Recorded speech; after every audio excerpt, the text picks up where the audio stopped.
బ్రతకాలో సమాజంలో చెప్పేవారు ఎవరు లేకపోవడం ఒకటి. రెండోది ఏంటంటే అసలు వారికి ఎవరి భయము లేకపోవడం. అర్థమవుతుందా? వారికి ఎవరి భయము లేకపోవడం. ఫర్ ఎగ్జాంపుల్గా చాలా మంది అమ్మాయిలు హైదరాబాద్కు వచ్చేస్తారు. హైదరాబాద్ ఎటువంటి నగరం అంటే అది రెడ్ లైట్ ఏరియా లాంటిది. అది ఏంటి రెడ్ లైట్ ఏరియా అంటే తెలుసు కదా, భయంకరమైన వ్యభిచారం ఉంటుంది. ఆ ప్రాంతాన్ని ఏమంటారంటే రెడ్ లైట్ ఏరియా అంటారు. ముంబైలో ఉంటుంది ఆ ప్రాంతం. అటువంటి ప్రాంతమే ఒక హైదరాబాద్ కూడా. హైదరాబాద్లో భయంకరమైనటువంటి పరిస్థితులు దాపరించినట్టు మనకు కనబడతాయి. అటువంటి ప్రాంతాలు, పల్లె ప్రాంతాల్లో ఉన్నటువంటి అమ్మాయిలంతా చదువు పేరిట, ఉద్యోగం పేరిట ఎక్కడికి వచ్చేస్తారు? హైదరాబాద్కి వచ్చేస్తారు.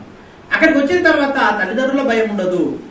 తర్వాత కొన్ని ప్రొఫెసర్లు ఏమైనా భయపెడుతున్నారా పిల్లల్ని, ప్రొఫెసర్లు ఏమైనా మంచి పద్ధతులు నేర్పిస్తున్నారంటే అది ఉండదు. ఎందుకంటే వాళ్ళ కాలేజీ సంరక్షణ ఉన్నంత వరకు వాళ్ళ బాధ్యత. తర్వాత వాళ్ళు ఏమైపోయినా తిరిగి సంబంధం లేదు. అంటే ఇటువంటి పరిస్థితి హైదరాబాద్లో జరుగుతుంది. కాబట్టి వాళ్ళంతా ఏమైపోతున్నారు? ఇప్పుడు ఫ్రీ బర్డ్స్ అయిపోయారు.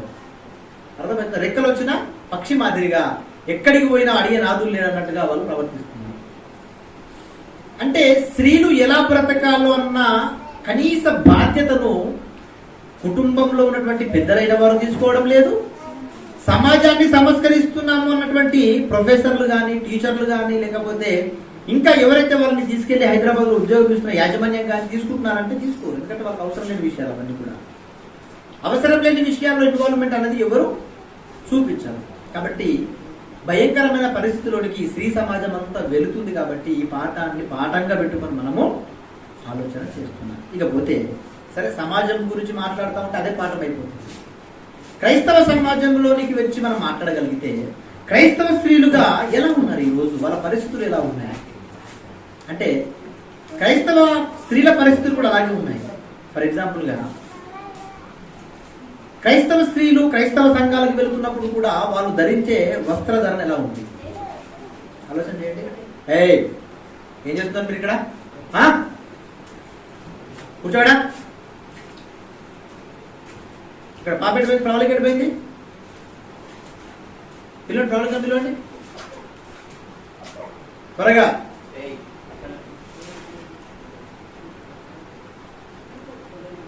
అల్లరి చేయదు ఇంకా. ఓకే. ఇకపోతే వీళ్ళు కూడా తల్లిదండ్రులైన వారు పిల్లల్ని పంపించినప్పుడు ఎటువంటి వస్త్రాలను పిల్లలకు ధరింపజేస్తున్నారు? వెస్ట్రన్ మోడల్ వచ్చేసింది. ప్యాంటు వేయడం, టీషర్ట్ వేయడం, పంపించడం. వాళ్ళకు చున్ను ఉందా లేదా అవసరం లేదు. వాళ్ళకు తలముసుకు కోసం ఏదైనా క్లాత్ తీసుకెళ్తున్నారా లేదా అవసరం లేదు. బైబుల్ ఉందా అవసరం లేదు. డైరీ ఉందా అవసరం లేదు. ఇవన్నీ ఏం చూడరు. డైరెక్ట్ గా వెస్ట్రన్ మోడల్లో స్త్రీలను తయారు చేసేసి పంపించేస్తున్నారు. అంటే క్రైస్తవ స్త్రీలు కూడా ఇలాగే తయారైపోతున్నారు. మరి ఇక్కడ వాక్యం చెప్పబడినప్పుడు ఈ వాక్యానుసారంగానైనా పిల్లల్ని రెడీ చేసి పంపించాలన్న ఆలోచన కూడా ఉండదు, కనిపించదు. ఎందుకు ఇటువంటి పరిస్థితులు దాపరిస్తున్నాయంటే వీరికి కూడా భయం ఉండదు. విన్నంత వారికే వింటారు. విన్న తర్వాత ఏం చేస్తారు? లెఫ్ట్ నుంచి వింటే రైట్ నుంచి వదిలేస్తారు, రైట్ నుంచి వింటే లెఫ్ట్ నుంచి వదిలేస్తారు. అవునా? ఇక్కడ నుంచి విని ఇక్కడ నుంచి వదిలేసే పరిస్థితి దాపరించింది ఈరోజు. మీరు ఆలోచన చేయండి ప్రియమైన దేవుని వారలారా. క్రైస్తవ సమాజము ఎంత చక్కగా, ఎంత పద్ధతిగా ఉండాలి అంటే చాలా పద్ధతిగా ఉండాలి. ఎందుకంటే మనకు బోధిస్తారు, బోధకులైన వారు చాలా విషయాల ద్వారా హెచ్చరిస్తారు, చాలా ప్రసంగాల ద్వారా హెచ్చరిస్తారు. కొంతమంది స్త్రీలు ఉంటారు, ప్రార్థన చేస్తుంటే తలపైన ఏమయ్యారు? ముసుగు కూడా అయ్యారు. మరి ఇదే పద్ధతి. మీరు ఒక ఫంక్షన్కి వెళ్ళాము, దైవజనులు అందరూ కలిసి ప్రార్థన చేద్దాం అనేసరికల్లా ఆ పాపకు సారీ కట్టించారు, మంచిగా అంతగా వేశారు సారీ ఫంక్షన్లు. మరి పాపకి చెప్పాలి కదా, తల్లిదండ్రులు చెప్పాలా వద్దా? కొంగేసుకోమ్మా అని. కొన్ని పెళ్లిలో మీరు చూస్తారు, ఇద్దరు కొంగేసుకుంటారు, భార్య భర్తలు ఇద్దరు మోకాలు వేస్తారు, కానీ ఆ స్త్రీకి ఏముండదు? ముసుగు ఉండదు. అంటే మరి ఏం నేర్చుకుంటారు వీళ్ళు? ఏమి నేర్చుకోవడం లేదు. కాబట్టి సంఘంలో అందుకే దేవుడు ఏం చెప్తారంటే ఆయన సన్నిధికి వచ్చేటప్పుడు మీ ప్రవర్తన ఏం చేయాలంట? జాగ్రత్తగా చూసుకోండి అంటాడు. జాగ్రత్తగా చూసుకోవాలి. మీ ప్రవర్తన అంతా కూడా చాలా జాగ్రత్తగా ఉండాలంటాడు. బట్టలు ఎటు వెళ్తున్నాయి, నేను ఎలాంటి డ్రెస్ వేసుకున్నాను, నన్ను ఎవరైనా చూస్తున్నారా, అసలు ఏంటి నా పరిస్థితి, నా అవయవాలు ఉన్నా అన్నీ చక్కగా చూసుకోవాలి. ఇలా జాగ్రత్త పడితే తప్ప దేవుడు ఇష్టపడడు మన పరిస్థితులు అటువంటివి. అందుకనే స్త్రీల కోసం చాలా విషయాలు చెప్పాలనుకుంటాను నేను. మీరు ఎవరిని స్త్రీలను తీసుకురాకపోతే. ఇకపోతే మీరు ఏమైనా దేవుని వారలారా, బైబిల్లో ఒక స్త్రీ కనబడుతుంది. ఆ స్త్రీని గురించి మనం కొద్దిసేపు ఆలోచన చేద్దాం. పరిశుద్ధ బైబిల్ గ్రంథంలోనికి వెళ్ళి ఆ స్త్రీని గురించి మనం ఆలోచన చేద్దాం. ఎస్తేరు గ్రంథము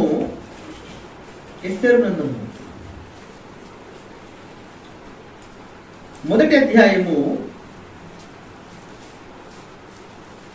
మొదటి వచనం నుండి చదువుకుందాం.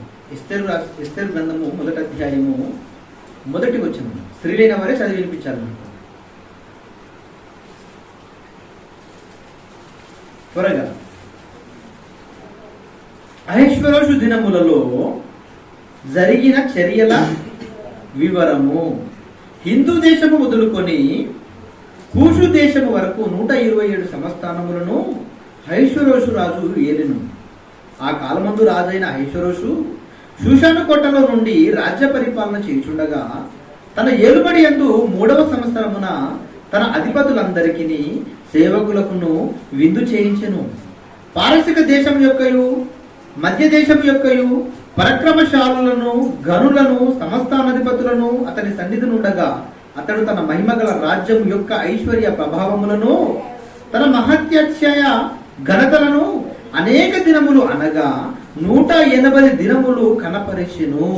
ఆ దినములు గడిచిన తర్వాత రాజు షూషాను కోటలో ఉన్న అల్పులకేమి గనులకేమి జనులందరికీ రాజకోటలోని తోట ఆవరణంలో 7 దినములు విందు చేయించెను. అంటే సందర్భం మనకు తెలుసు. అహేశ్వరోషు రాజు తన యొక్క ఖ్యాతిని గురించి తాను పరిపాలిస్తున్నటువంటి 157 సంస్థానములు 150 సంస్థానం అందరిని పిలిపించి ఏం చేశాడు? తన ఖ్యాతిని పరిచయం చేశాడు. చివరికి 7 దినాలు విందు చేయించాడు. విందు చేయించిన తర్వాత ఆ సందర్భం ఏం జరుగుతుందంటే అక్కడ అంతా కూడా విందంటే ఏంటండి? విందంటే ఏంటి? ఏముంటుంది విందులో?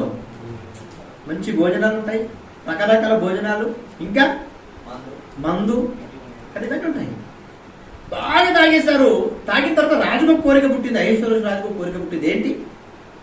నా భార్య అయిన వస్తిని వీళ్ళందరి ముందు ఏం చేయించాలి? నాట్యం చేయించాలి, డ్యాన్స్ వేయించాలనుకున్నాడు. ఆమె కూడా స్త్రీలైన వారికి ఏం చేస్తుంది? విందును సిద్ధం చేసింది. అక్కడ ఆమె బిజీ ఉంది, ఇక్కడ ఈయన బిజీ ఉన్నాడు. ఇక్కడ అధిపతులకు ఇచ్చి వర్తమానాన్ని పంపించాడు, ఒంటరికి ఇచ్చి వర్తమానం పంపించాడు. ఏమని? వస్తిని రెడీ అయ్యి. వస్తి అంటే ఎవరు? రాజు యొక్క భార్య. ఆమెను పిలువనంపించాడు. ఎక్కడికి?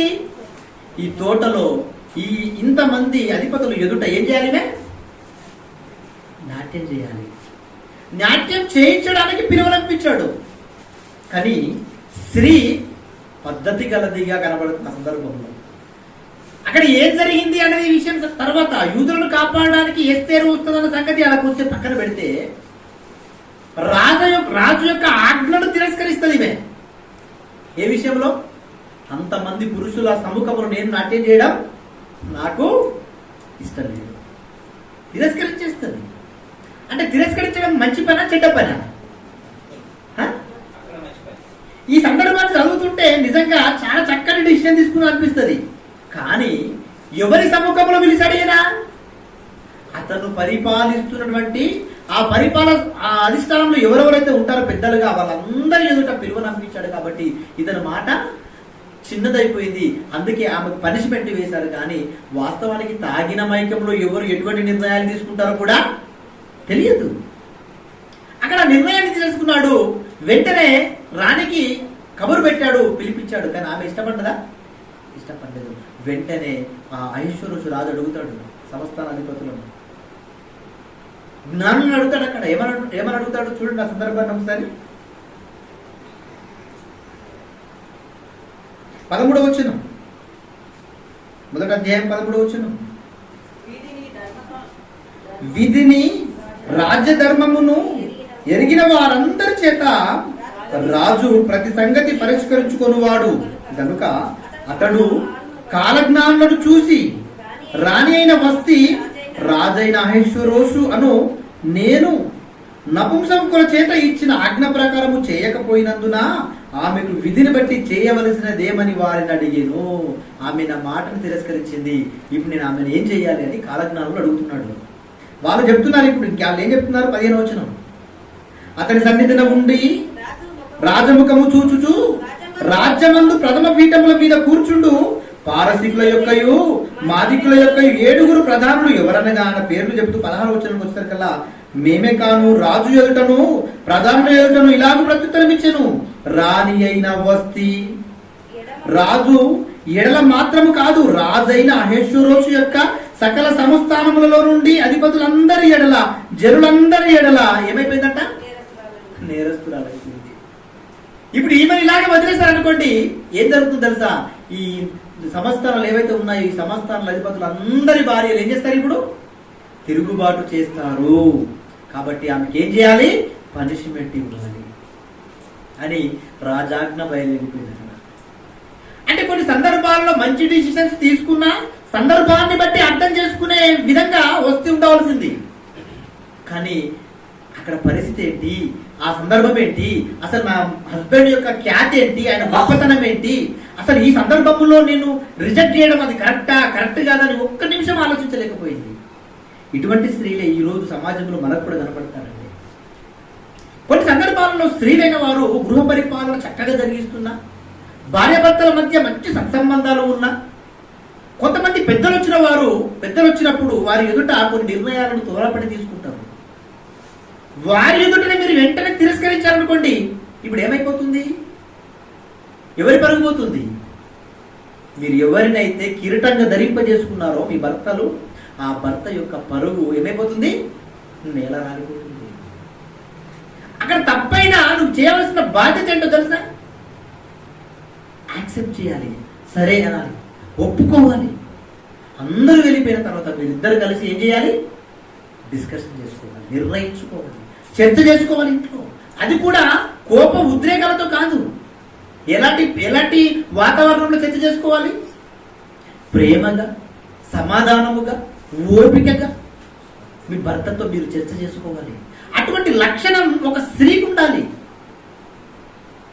అవునా కదా? ఈ వస్తి కూడా వచ్చి జ్ఞాటిక్ చేసిన తర్వాత, రాజగదిలోనికి వెళ్ళిన తర్వాత భర్తనే కదా, భార్య భర్తలు ఇద్దరు ఎక్కడికి వెళ్తారు? రాత్రి అవ్వగానే తప్పకుండా వారి బెడ్రూమ్లో వారికంటే ప్రైవసీ ఉంటుంది. ఆ ప్రైవసీ కోసం కేటాయింపబడిన గదిలోనికి వీరిద్దరు తప్పకుండా వెళ్ళాలి, విశ్రాంతి కోసమైనా. అక్కడ మాట్లాడుకోవడానికి ఎన్నో విషయాలు ఉంటాయి, అక్కడ మాట్లాడుకోవచ్చు కదా. రాజా, నువ్వు తీసుకున్న నిర్ణయం తప్పని అక్కడ చెప్పొచ్చు కదా. కానీ అక్కడ చెప్పలే, త్వరపడి రిజెక్ట్ చేసింది. మనం కూడా మన జీవితాలలో, మన కుటుంబాలలో, మన భర్తలుగా కొన్ని సందర్భాల్లో త్వరపడి కొన్ని నిర్ణయాలు తీసుకున్నా వాటిని సమాజం యొక్క మీరు ఒప్పుకోవాలి. మీ ఇంట్లోకి వచ్చిన తర్వాత మీరు చర్చించి కరెక్ట్ ఏదో, చెడు ఏదో, మంచి ఏదో నిర్ణయించుకోవాలి. అటువంటి స్త్రీలు ఉన్నారు ఈరోజు. ఎవరైనా ఉండని, ఎంత పెద్ద వారితోనైనా మీ భర్త మాట్లాడని, ఎంత పెద్ద వారి ఏమిటో మీరు కూర్చున్నా సరే ఏం చేస్తారో తెలుసా? వెంటనే రిజెక్ట్ చెప్పేస్తారు, వెంటనే అరిచేస్తారు. కొంతమంది స్త్రీలు ఉంటారండి, నలుగురు పురుషుల మధ్య మీ భర్త మాట్లాడుతుంటే ఇక్కడ నిలబడి పిలుస్తారు, ఓయ్. ఏంటా పిలుపు అంటే? ఆయనకున్న పేరే ఓయా లేకపోతే ఏంటి?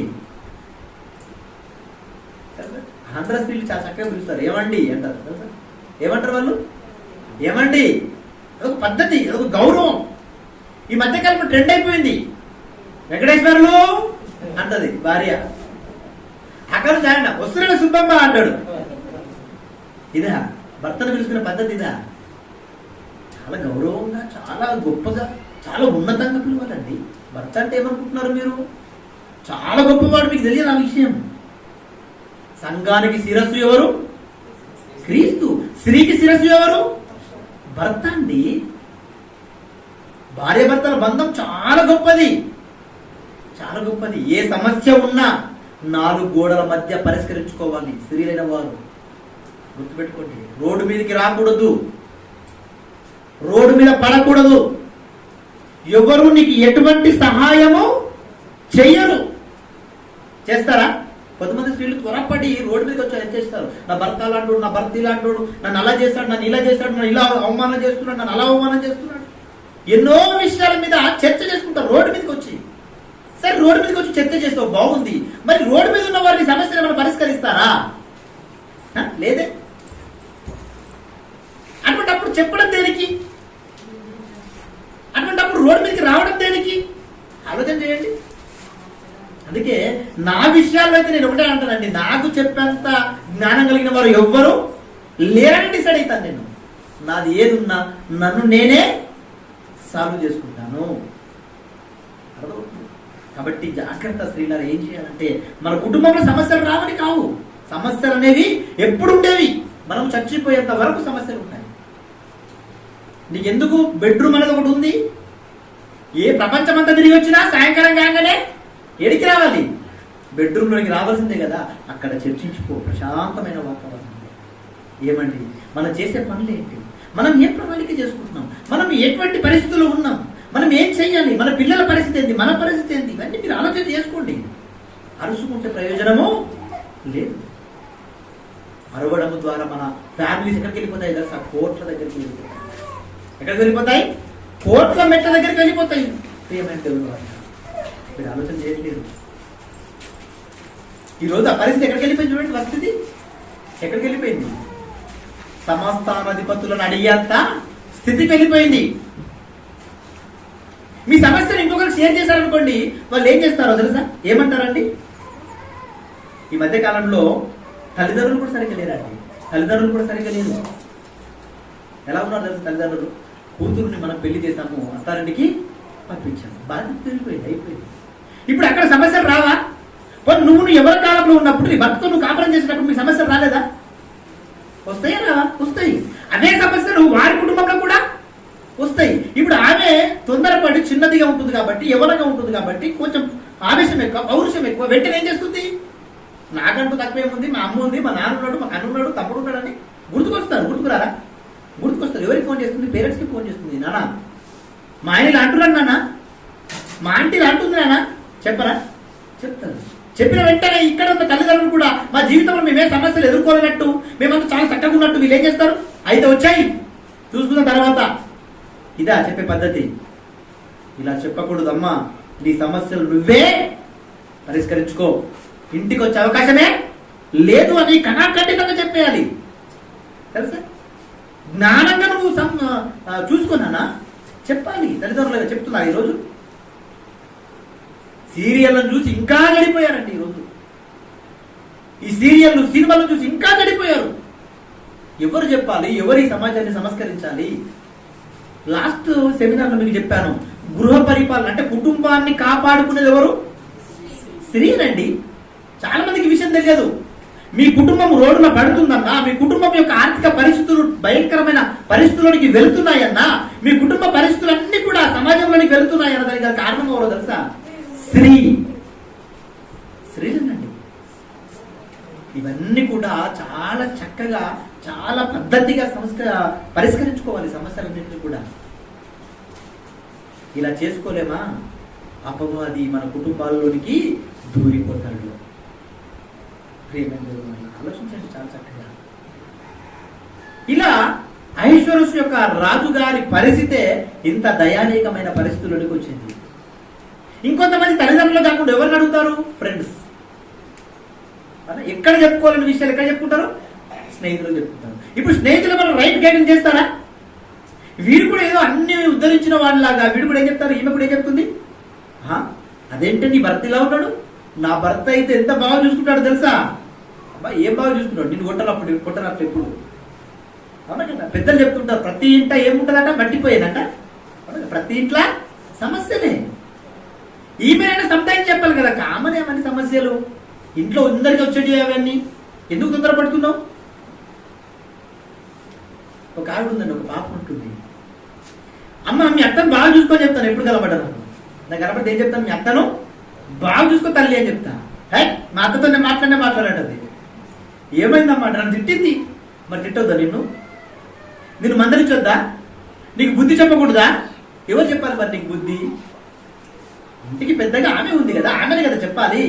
మరి ఆమె చెప్పకపోతే ఇంకోటి చెప్తారు నీకు అంటారు. ఆమె నేను అసలే మాట్లాడు, నేను ఒకటే మాట అన్నా, నువ్వు అసలే మాట్లాడవు కదా, రేపు నీ గర్భాలకు కొడుకు వస్తాడు కదా, ఆమె కూడా వస్తుంది కదా, ఆమె కూడా ఇటువంటి నిర్ణయం తీసుకుంటది. అప్పుడు నీకు అర్థమైంది ఆ బాధ. ఇప్పుడు అర్థం కాదు నీకు అని చెప్పా. అంతే కదా? నువ్వు వెట్టి కొలతతో కొలుస్తావో అదే కొలత నీకు కొలబడుతుంది. నువ్వు ఎలా గౌరవం ఇస్తే నీకు అనే గౌరవం దక్కుతుంది. నువ్వు ఎటువంటి ప్రేమ చేస్తే నీకు అటువంటి ప్రేమ దక్కుతుంది. నీ అత్తనైనా నీ కూతుర్నైనా నీ చెల్లెనైనా ఎవరినైనా సరే. అందుకని గౌరవాన్ని నువ్వేం చేయాలి? ఇచ్చి పుచ్చుకోవాలి. అదొక పద్ధతి. కానీ ఈరోజు అలాంటి పరిస్థితులు ఉంటాయా? కనిపించదు.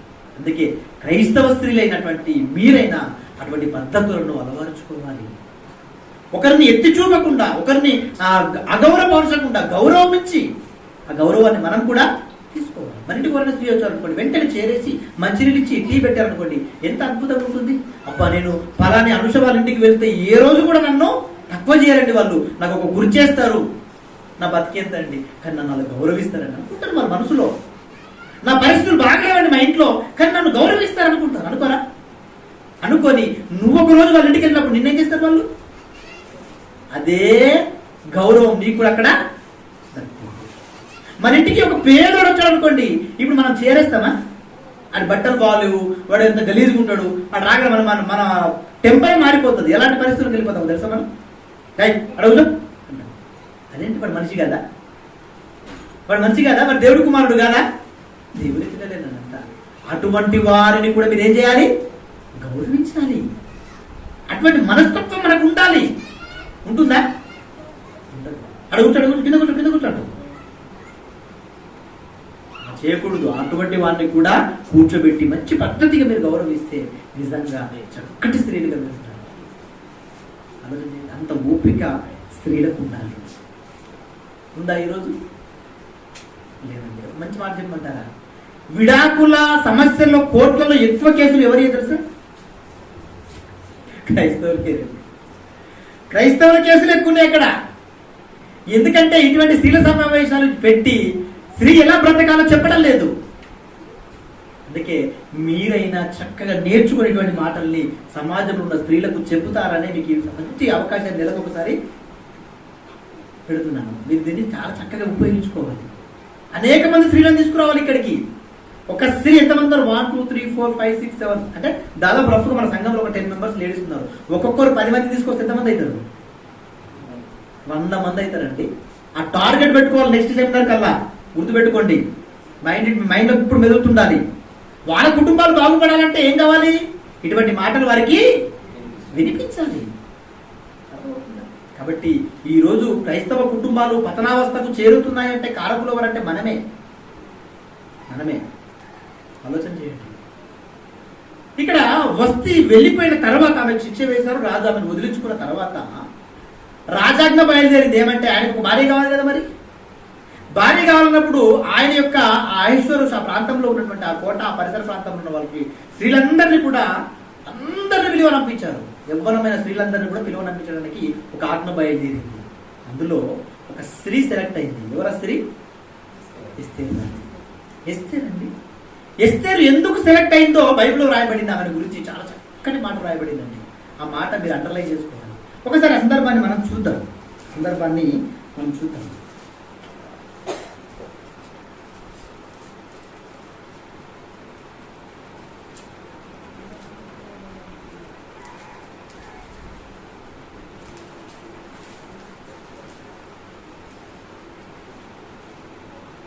ఎస్తేరు గ్రంథము 2వ అధ్యాయం 9వ వచనం. 8వ వచనం నుంచి చదువుకుంటే మనకు కొంచెం విషయాలు అక్కడ అర్థమవుతాయి. 8వ వచనం నుంచి చదువుకుందాం.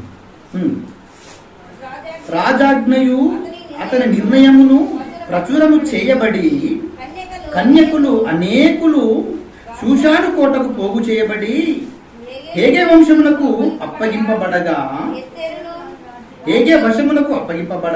ఎస్తేరును రాజు యొక్క నగరమునకు తేబడి స్త్రీలను కాయు హేగే వశమునకు అప్పగింపబడిను. 9వ వచనం. ఆ చిన్నది అతని దృష్టికి ఇంపైనది గనుక ఆమె అతని వలన దయ పొందెను. ఎవరు ఇంపైనదంట? స్త్రీ. హేగే అయినటువంటి ఇతనికి ఆ స్త్రీ ఇంపైనదిగా కనబడింది. ఏ స్త్రీ అంటే? ఎస్తేరు. ఇంపైనది అంటే అర్థం ఏంటి? చాలా గొప్పదే కాదు. ఆమె పద్ధతి, ఆమె నడవడి, ఆమె ఓపిక, ఆమె సహనము, ఆమె విధేయత, ఇవన్నీ ఆమెలో చాలా గొప్పగా కనబడుతున్నాయి. అనేక మంది కన్యకలు షూషాను కోటకు తేబడ్డారంటే అక్కడ 6 నెలల వరకు సుమారుగా ఏం చేస్తారు? అన్ని సుగంధ ద్రవ్యాలతో వాళ్ళని అలంకరింపజేస్తారు ప్రతిరోజు. ఈమె టైం రావాలంటే ఎంతకాలం పడుతుంది? చాలా రోజులు అవ్వాలి. కానీ హేగే అని ఇతనికి ఆమె ఆకర్షింపబడింది. ఎలా? ఆమె మంచితనం ఇంపైనదిగా ఆమెకు అతని కనబడింది. వెంటనే ఆమెను స్వీకరించేశాడు. స్వీకరించేసి ఈ 6 మాసాల వరకు చూడండి, కింద 12వ వచనం అక్కడ మాట్లాడుతూ ఉంటుంది. 12వ వచనం, 6 మాసాలు గోపరస తైలముతోనూ 6 మాసములు సుగంధ వర్గములతోనూ స్త్రీల పరిమళ క్రియల కొరకైన మరి వేరే పదార్థములతోనూ స్త్రీల పరిమళ క్రియలను ముగించి రాజునద్దకు పోవువారు 12 మాసములైన తర్వాత రాజైన అహేషురోషునద్దకు వెళ్ళుటకు ఒక్కొక్క చిన్నదానికి వంతు వచ్చినప్పుడు ఒక్కొక్క చిన్నది రాజునద్దకు ఆ విధంగా పోవుచుండెను. ఇది ఆజ్ఞ. కానీ నిజంగా ఈ స్త్రీ అంత త్వరగా స్వీకరించబడింది అంటే నిజంగా ఎంత మంచి క్యారెక్టర్ ఉంటుందని ఆలోచన చేయండి. ఎవరి స్త్రీ అంటే మొర్దెకై యొక్క పినతండ్రి యొక్క కుమార్తె. మొర్దెకై ఎవరంటే యూదుడు. ఈమె ఎప్పుడైతే అహష్వేరోషు యొక్క రాజు యొక్క ఆ షూషాను కోటలకు పంపబడుతుందో అప్పుడు మొర్దెకై ఆ ఎస్తేరుకు చెప్తాడు, ఏమని? నీ జాతిని నువ్వు అక్కడ కనపరచకూడదు. నీ జాతి అంటే, నీ వివరాలు అంటే నువ్వేం చెప్పకూడదు. నువ్వు స్వీకరించబడ్డావు, నువ్వు వెళ్ళిపో అంతే. ఎందుకు షూషాను కోటలోకి ఎస్తేరు రాని వెళ్ళిందో ఆ సందర్భం అంతా కూడా తర్వాత మనకు మొర్దెకై చెప్తా ఉంటాడు సందర్భాన్ని బట్టి. కానీ ఒక స్త్రీగా ఆమె ఎటువంటి గుణ లక్షణాలు కలిగి ఉంది అది మనకు కావాలి. అనేక మంది స్త్రీలు అక్కడికి వచ్చారు. అనేక మంది స్త్రీలు చాలా అలంకరణతో అలంకరింపబడి రాజుల దగ్గర వెళుతూ ఉంటారు. కానీ ఎస్తేరు అలంకరణ లేదని ఆమె చాలా సింపుల్ గా వెళ్తుంది. ఎవరి దగ్గరికి? రాజు దగ్గరికి వెళ్ళే టైం వచ్చినప్పుడు చాలా సింపుల్ గా వెళ్తుంది. ఆమెను చూడగానే రాజుకు ఆమె మీద మనసు కలుగుతుంది. వెంటనే మనసు కలుగుతుంది కాబట్టి ఈమెనే రాణిగా ఆయన అంగీకరిస్తాడు. అంటే చాలా మంది నిజంగా అండి అందంగా ఉండాలని ఎన్ని రకాల అలంకరణలు చేసుకుంటారని స్త్రీలు చేసుకో అలంకరణ. వీళ్ళ అలంకరణ అంటే ఇంకా అసలు అర్థమే ఉండాలి, వీరే ఉండాలి. అద్దం ముందు నిలబడితే అరగంట అయినా కదలరు స్త్రీలు, అవునా కాదా? కానీ బైబిల్ అలా చెప్పలేదండి. అసలు మీకు తెలియదు విషయము. ఎంత సింపుల్ గా ఉంటే అంత అందంగా ఉంటారు. మీకు తెలియదు ఆ విషయం. ఎంత సింపుల్ గా ఉంటే అంత అందంగా ఉంటారు స్త్రీలు. కానీ మేము అందాన్ని ఇంకా లేనంతాన్ని కనపరచాలని చెప్పేసి ఎన్నో ఆభరణాలు, ఎన్నో విలువైనటువంటి ఆభరణాలు ధరింపజేసుకొని మేకప్లే. ఎందుకు ఇదంతా? అందుకే మంచి మాట రాశాడు తిమోతికి పౌలు గారు. సందర్భం చూద్దాం. తిమోతికి రాసిన మొదటి పత్రిక అంటే అలంకరణ గురించి సందర్భం వచ్చింది కాబట్టి అక్కడ సందర్భం చూద్దాం ఒకసారి. తిమోతికి రాసినటువంటి మొదటి పత్రిక 2వ అధ్యాయం. తిమోతికి రాసినటువంటి మొదటి పత్రిక 2వ అధ్యాయము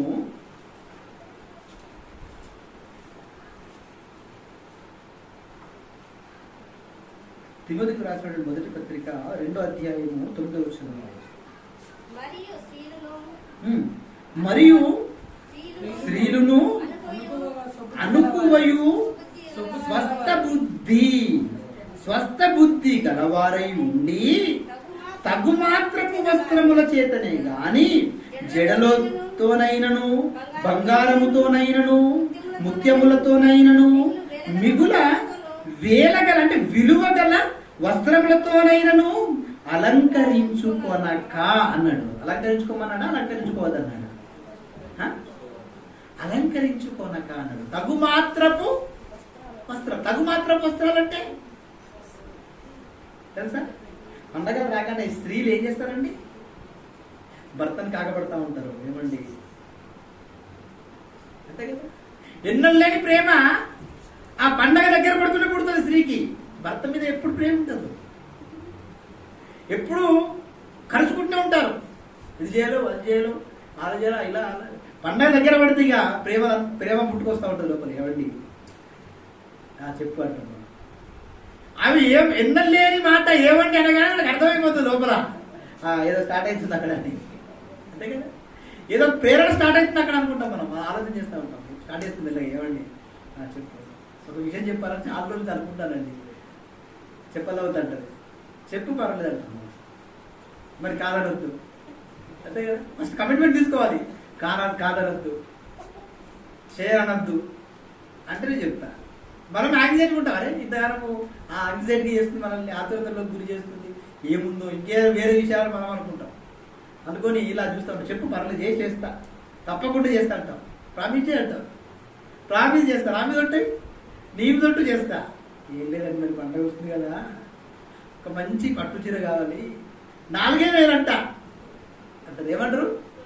జస్ట్ సారి 4,000 అంట, పక్కింటాడు కొనుక్కుంది పండుగ కోసము, అది బాగా ఇష్టమైందండి.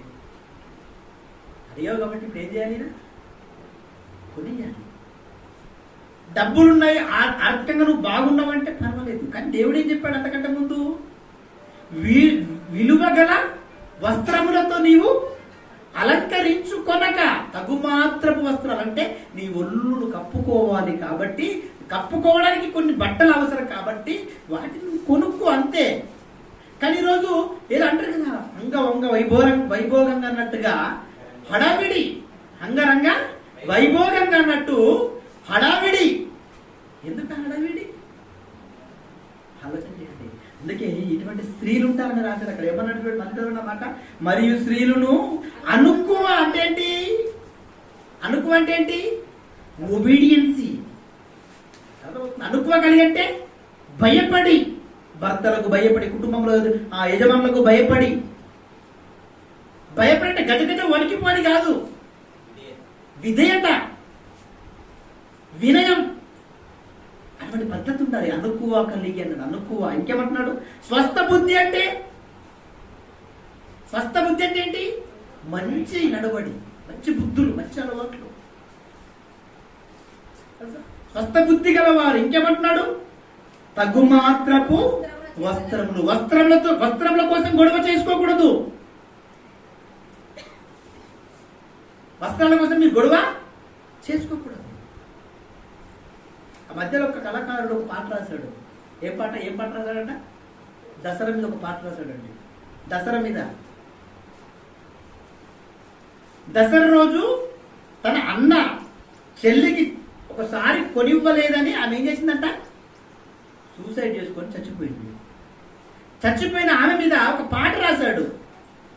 సారీ ఎంత ఉంటుందండి దాని విలువ ఎంత? ఆఫ్టర్ 500, ఇంకా చెప్తే 1000 రూపాయలు, ఇంకా కాస్ట్లీ అయితే ఒక 10,000 ఉండొచ్చు. నీ 10,000 విలువ కంటే నీ జీవితం గొప్పది కాదా? 10,000 రూపాయల కంటే నీ జీవితం చాలా గొప్పదే కాదా? చాలా గొప్పది. ప్రపంచంలో ఈ శరీర అవయవాలను ఎవడు ఇవ్వలేనటువంటి గొప్ప జీవితం నీది. ఆఫ్టర్ సారి కోసం చచ్చిపోవడం ఏంటండి? చచ్చిపోయింది ఒక స్త్రీ. సారి లేకపోతే ఆమె బ్రతుకులేదా? ఆలోచన చేయండి. దేవుడు ఎంత అభయం ఇచ్చినా ఈరోజు దేవుడి మాట మీద విశ్వాసం ఉన్న మనుషులకి ఒక అలంకరణ కోసం ఒకసారి లేకపోతే మనం నేర్చుకుంటున్నాను. పట్టు చీరలు కొనివ్వలేదని ఎన్ని కుటుంబాలు విడాకులు అయిపోయాయి తెలుసా? ఎన్నో కుటుంబాలు స్టార్ట్ చేస్తారు. ఇంకా సీసమా మాసమా స్టార్ట్ చేస్తారు. నాకు ఏం పెట్టినోడు నాకు అంటారు. ఒక్క రోజు నాకు గుడ్డ కొనిచ్చిన వాడివి కాదంటారు భర్తల్ని. కొనియకపోతే నువ్వు కట్టుకోవట్లేదా? నీ శీలం నువ్వు కాపాడుకోవట్లేదా? నీ మానవం నువ్వు కాపాడుకోవట్లేదా? కాపాడుకుంటున్నావు కదా, ఇంకేం కావాలి ఇంతకు మించి? పరిస్థితుల్ని కూడా అర్థం చేసుకోవాలి స్త్రీలైన వారు. అదే చెప్తున్నాడు. మళ్ళీ చెప్పండి ఆ మాట. ఏమంటాడు? మరియు స్త్రీలు అనుకోయు స్వస్థ బుద్ధి గలవారై ఉండి తగు మాత్రపు వస్త్రముల చేతనే గాని జడలతోనైనను బంగారంతోనైనను. జడలు అంటే ఏంటనుకుంటున్నారు? ఈ జడ కాదండి. ఈ జడలకు సంబంధించినటువంటి ఒక కంట్రీలో ఒక పిచ్చి ఉండేది, వారిని గురించి రాశాడు దేవుడు. చాలా మంది జడలతో అనగానే ఈ రోజు క్రైస్తవ స్త్రీలు కూడా ఎంటుకలు కట్టుకోకుండా ఏం చేస్తారు? విరబోసుకొని వస్తారు సంఘంలోనికి. సంఘాలకు ఏం చేస్తారంట? విరబూసుకొని జడలు అల్లుకోవద్దాను కదా దేవుడు. జడలు అల్లుకోవాల్సిన అవసరం లేదండి, అందుకని జడలతోనే మనం అలంకరించుకోవద్దంట, మనం విరబూసుకొని వద్దామని చేస్తున్నాం. ఈ జడలు కాదు, జడలు అంటే మొత్తం నేను నెత్తిలో ఉన్న ఎంటుకలన్నీ కూడా 4 గంటలతో ఎంటుకలతో ఏం చేస్తారు? వాళ్ళు జడలు అల్లుకుంటారు. ఆ జడలు సుడానీ దేశానికి సంబంధించిన వాళ్ళు ఎక్కువ అల్లుకుంటూ ఉంటారు. వెస్టిండీస్ వాళ్ళు అలా అల్లుకోవడం ఎంత, దానివల్ల ఏమైనా ఉపయోగం ఉందా? Time waste. అందుకే దేవుడు రాయించాడు. జడలు అల్లుకోవడం అనే పద్ధతి మర్చిపోండి మీరు అన్నాడు అంతే. అనగానే ఈ జడప్పుడు అల్లుకోవద్దని అనుకోకండి. నువ్వు ఆ జడను అల్లుకోవాలనుకో, నిన్ను చూడడానికి ఇక్కడ ఉన్న కన్ను చాలదు ఇక. ఎందుకంటే మరి చర్చిలలో ఇంక సిగం వస్తుంది కదండి, రాలే చర్చిలో సిగం వస్తుంది కదా. వేప కొమ్మలు ఇస్తే ఇంకా బయట ఉన్న వారికి మనకి అసలు ఎటువంటి తేడా కనిపించదు. ఒక 2 కొమ్మలు ఇస్తే చాలు చేతికి, చక్క చక్క చక్క చక్క దుంకిపోతారు. బట్టలు ఎటు వెళ్ళిపోతాయో తెలియదు, ఆ కొంగ ఎక్కడ పడిపోతుందో తెలియదు, అసలు అలా పరిస్థితి ఏమైపోతుందో తెలియదు వాళ్ళకి. ఇదా చాలా చక్కగా ఉండాలి స్త్రీలు. అందుకే చెప్తున్నాడు. ఇంకా కొంతమంది ఉంటారు బంగారం. ఇక బంగారం అంటే బైబిల్ కంటే గొప్పగా చూస్తారు బంగారం. మరొక అబ్బాయి అంటున్నాడు, అన్ని కోరికలు అయిపోయినాయి ఇంకా బ్రదర్, ఇక నాకు మిగిలిన ఒకటే ఒక కోరిక ఏంటంటే బంగారం. ఏం చేసుకుంటే బంగారం తినేస్తావు బంగారం. ఎందుకంటే అది మట్టిలో పడేసి మీకు ఎన్నోసార్లు చెప్తాను. మట్టిలో దేవుడు ఏం చేస్తాడు, పెట్టాడు, పాడేశాడు, దాన్ని మనం ఏరుకుంటున్నాం ఈరోజు. దేవుడు పాడేసిన దానికోసం మనం పరుగులు తీస్తున్నాం. అందుకే రాశాడు టీచర్ ఏమంటున్నాడు, బంగారముతోనైనను ముత్యములతోనైనను మీకుల్ల వేలగల వస్త్రములతోనైనను అలంకరించుకొనక. దేనితో అలంకరించుకోవాలంటున్నాడు, దైవ భక్తి గలవారమని చెప్పుకొను స్త్రీలకు తగినట్టుగా. దైవ భక్తి గలవారం మేమంతా అన్నట్టుగా నీ జీవితం ఉండాలి. దైవభక్తి గల స్త్రీలలో ఒక స్త్రీ ఎస్తేర్ రాణి. ఆ స్త్రీ నడవడి, ఆమె పద్ధతులు, దేవుని పక్షాన ఏం చేసిందో ఇంక కొంచెం ముందుకెళ్ళి మనం ఆలోచన చేద్దాం. అటువంటి స్త్రీలకు తగినట్లుగా మన జీవితంలో మనం ఏం చేయాలంట, సత్క్రియల చేత అలంకరించుకోవాలి. తమకు తాము అలంకరించుకోవాలి. సత్క్రియలు అంటే ఏంటి, వాక్యముతో కూడిన పనులు. ఆ వాక్యంతో కూడిన పనులను చేయాలన్న స్వభావము నీ జీవితంలో ఎల్లవేళలా ఉండాలి. అలా ఉండడమే నువ్వు అలంకరించుకోవడం అంటారు. ఉందా ఈరోజు? మేము ఈ దేవుడి పనులు చేయాలన్న స్వభావము కానీ అటువంటి ఆలోచన కానీ స్త్రీలైన మీకుందా? ఉంటే ఈరోజు ఈ సంఘం అంతా ఏమైపోయేది, నిండిపోయేది. మీకు ఆలోచనే లేదు. నేను డైరెక్ట్ చెప్తాను, తెలుసు కదా, ఎవరు బాధపడ్డా భయపడ్డా నాకు తోటికి.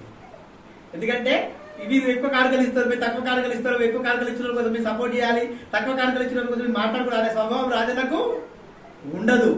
I don't care. అసలు డబ్బునే కేర్ చేయడు. ఫస్ట్ అది గుర్తు పెట్టుకోవాలి. డబ్బు ఎప్పుడు కూడా మన ఎడమకాల కింద ఉండాలని చూసే వ్యక్తులలో కొన్ని నేను. కాబట్టి పైసల కోసం బోధ చేసే వాళ్ళు చెప్తారు, అబ్బో వాళ్ళు ఎక్కువ కానుక ఇచ్చారు, మళ్ళీ ఇప్పుడు వాళ్ళ మీద చెప్తే వాళ్ళు రేపటి నుంచి కానుక ఇయ్యారేమని భయపడతారు. మనకు అటువంటిది ఏమి ఉండదు. దేవుడి పక్షాన్ని నిలబడి మాట్లాడేవారం కాబట్టి ఖచ్చితంగా చెప్తాను నేను. ఎందుకంటే మీకు ఆలోచన లేదు. దాన్ని మీ జీవితంలో మీరు ఏం చేయాలి, అలంకరించుకోవాలి. అలంకరించుకుంటారో లేదో నెక్స్ట్ మంత్ వచ్చేసరికల్లా అర్థమైపోతుంది. నాకు మళ్ళా అర్థమవుతుంది. నెక్స్ట్ మంత్కి వచ్చేసరికల్లా మనకు తెలిసిపోతుంది మీరు అలంకరించుకున్నారా లేదా అన్న సంగతి. ఏమైనా దేవుడు ఎంత చక్కగా చెప్తున్నాడు చూడండి. ఏమంటున్నాడు, దైవ భక్తి గలవారం అని చెప్పుకొని స్త్రీలకు తగినట్టుగా సత్క్రియల చేత తమ్మును తాము అలంకరించుకొనవలెను. తమ్మును తాము అలంకరించుకోవాలి. ఎంత గొప్పదండి. ఇలా సత్క్రియల చేత అలంకరించుకున్నటువంటి ఒక స్త్రీయే ఎవరావిడ, ఎస్తేరు. ఆమె ఏం చేసింది ఇంతకీ? ఆమె శూషాను కోటలోనికి తేబడింది. శూషాను కోటలోనికి తేబడ్డ తర్వాత అక్కడ ఒక సన్నివేశం మనకు ఎదురవుతుంది. ఏంటి ఆ సన్నివేశం అంటే కొంచెం ముందుకు వెళ్ళి చదవగలిగితే ప్రియమైన దేవుని వాళ్ళ చూద్దాం ఒకసారి ఆ సందర్భాన్ని కూడా.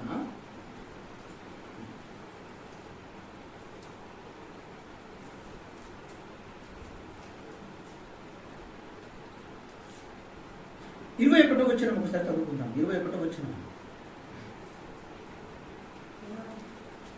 2వ అధ్యాయము, ఎస్తేరు గ్రంథము 2వ అధ్యాయము 21వ వచనం.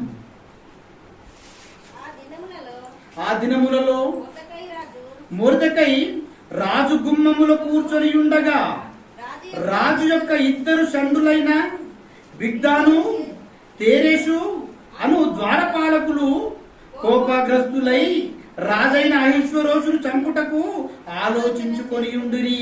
ఈ సంగతి మొర్దెకైకి తెలియబడినందున అతడు దానిని రాణి అయిన ఎస్తేరుతో చెప్పెను. ఎస్తేరు మొర్దెకై యొక్క పేరట రాజునకు దాన్ని తెలియజేసెను. ఈ సంగతిని గూర్చి విచారణ కాగా అది నిజమాయెను. అందుచేత వారిద్దరూ ఒక చెట్టుకు ఉరి తీయబడిరి. ఇది రాజు ఎదుటనే రాజ్య సమాచార గ్రంథమందు వ్రాయబడింది. రాజును చంపాలని ఒక ఇద్దరు మనుషులు కుట్రపడుతున్నారు. మొర్దెకై రాజు యొక్క గృహం ఎదుట ఎందుకు కూర్చొని ఉన్నాడు అంటే, మొర్దెకై ఎవరు అంటే ఎస్తేరు రాణి యొక్క పినతండ్రి, చిన్నాన్న. అర్థమవుతుందా? ఎస్తేరు రాణి యొక్క చిన్నాన్న కాబట్టి నా కూతురుకు ఏమి సంభవించనై ఉందో అని ఏం చేశాడంట, శూషాను కోట చుట్టూ తిరుగుతూ ఉన్న వ్యక్తులలో ఒక వ్యక్తి మొర్దెకై. ఆ మొర్దెకై శూషాను కోట చుట్టూ తిరుగుతున్నప్పుడు అక్కడ రాజు యొక్క అధికారం మీద ఆధిపత్యంగా ఒక వ్యక్తిని నియమించారు. అతను ఎవరు? హామాను. ఈ హామాను ఆ మొర్దెకైని చూశాడు. మొర్దెకైని చూసిన తర్వాత మొర్దెకై హామానుకు వంగి నమస్కరించాడు. ఏం చేయడు? వంగి నమస్కరించే విషయాలలో ఆయన ఇష్టపడడు. ఎందుకంటే ఇతను యూదుడు కదా, యూదుల వంశంలోనే వంగి నమస్కరించే పద్ధతి లేదు. కాబట్టి నేను ఎందుకు వంగి నమస్కరించాలి హామానుకు అని ఇతను గర్వాంధుడు అంటే దేవుని పక్షంన వాళ్ళకు ఉన్నటువంటి ఒక పద్ధతి. కాబట్టి ఆ గర్వాంధుడు అనకూడదు, కానీ ఆ పద్ధతి ప్రకారంగా ఎవరికి వీరు నమస్కరించరు. కాబట్టి హామాను కూడా ఇతను నమస్కరించాడు. కానీ ఆ శూషాను కోట చుట్టూ తిరుగుతున్నప్పుడు అక్కడ ఇద్దరు మనుషులు పన్నుతున్న కుట్ర ఎవరికి తెలిసింది? మొర్దెకైకి తెలిసింది. ఈ విషయాన్ని తన కూతురైన రాణికి చెప్పాడు ఎస్తేర్ రాణి ఈ విషయాన్ని రాజు తెలియపరచగా రాజు వెంటనే కోపగ్రస్తుడు ఏం చేసిన వాళ్ళిద్దరిని ఉరి తీయించాడు. కానీ ఈ విషయాన్ని రాజును కాపాడాడు కదా, ఎవరు కాపాడారు? మరి మొర్దెకై కాపాడాడు కదా. కాబట్టి ఇదే విషయాన్ని గురించి మొర్దెకైని గురించి ఎక్కడ రాయబడింది? సమాచార గ్రంథం ఒకటి ఉంటుంది రాజు సన్నిధానంలో. ఆ సమాచార గ్రంథంలో మొర్దెకై రాజును కాపాడినట్లుగా రాయబడింది. ఇలా జరిగిన తర్వాత ఆ రాజు యొక్క సన్నిధిలోనికి హామాను రావడం, తిరిగి వెళ్ళడం, అతనికి నమస్కరించకపోవడం అనేది జరగగానే హామాను కోపగ్రస్తుడైపోతాడు. హామాను కింద ఉన్న వ్యక్తులంతా కూడా హామానుకు చెప్తారు, ఇక్కడ ఉన్న వారందరూ నమస్కరిస్తున్నారు హామానుకు, కానీ ఇతను మాత్రం నమస్కరించట్లేదు. అనగానే అతని వివరాలేంటో సేకరించండి అని చెప్పి మొర్దెకై యొక్క వివరాలను సేకరిస్తే అతను యూదుడు అని తెలిసిపోయింది. ఇక యూదు అని తెలిసిపోయింది కాబట్టి ఇతడే ఇట్లున్నాడంటే యూద జాతి వారంతా కూడా ఇలాగే ఉంటారనుకుని ఆలోచన చేసి యూద జాతిని నాశనం చేయాలి, చంపేయాలి అని కుట్ర పన్నుతాడు హామాను. కుట్ర పన్ని యూద జాతిని మొత్తం నాశనం చేయాలని ఒక రాజ్య శాసనాన్ని తయారు చేయించడానికి ఎవరి దగ్గరికి వచ్చాడు? రాజు దగ్గరికి వచ్చి రాజు దగ్గర విన్నతి పత్రాన్ని పెట్టేసి అక్కడి నుంచి ప్రతులను తీసుకుంటాడు. యూద రాజ్యాన్ని మొత్తం యూదులందరినీ నాశనం అందించాలని ఒక ప్రతులను తీసుకుంటాడు, శాసనాన్ని చేయిస్తాడు ఈ హామాను. ఎవరిని బట్టి? మొర్దెకైని బట్టి. అప్పుడు ఈ శాసనం అవుతుందన్న సంగతి మొర్దెకై తెలియగానే మొర్దెకై పరుగున ఎవరి దగ్గరికి వచ్చాడో తెలుసా? ఎస్తేరు దగ్గరికి వచ్చాడు. ఎస్తేరు దగ్గరికి వచ్చి ఇదే విషయాన్ని చెప్తున్నాడు. అమ్మా, ఒక భయంకరమైన శాసనం నువ్వు ఉన్న రాజకోటల నుండి బయలుదేరింది తల్లి. ఏంటో తెలుసా ఆ శాసనం? ఇగో మన జాతి అయినటువంటి యూద వారిని అందరినీ చంపేయాలని హామాను కుట్ర పన్నుతున్నాడు తల్లి. నువ్వు అదే రాజకోటలో ఉన్నావు కదా, నీకు ఈ విషయం తెలియలేదా? నీ ఈ విషయంలో నువ్వు తీసుకున్న నిర్ణయం ఏంటి? నువ్వేం మాట్లాడవా? నువ్వేం నోరు తెరవవా? నువ్వు మాట్లాడకపోతే చాలా ప్రమాదము మన జాతికి దాపరిస్తుంది తల్లి, జాగ్రత్త అని హెచ్చరిస్తున్నట్లుగా మనకు కనబడుతుంది. ఆ సందర్భాన్ని నిజంగా పరిశుద్ధ బైబిల్ గ్రంథంలోకి వెళ్ళి ఆలోచన చేయగలిగితే అది 4వ అధ్యాయము, ఎస్తేరు గ్రంథము 4వ అధ్యాయము 12వ వచనం.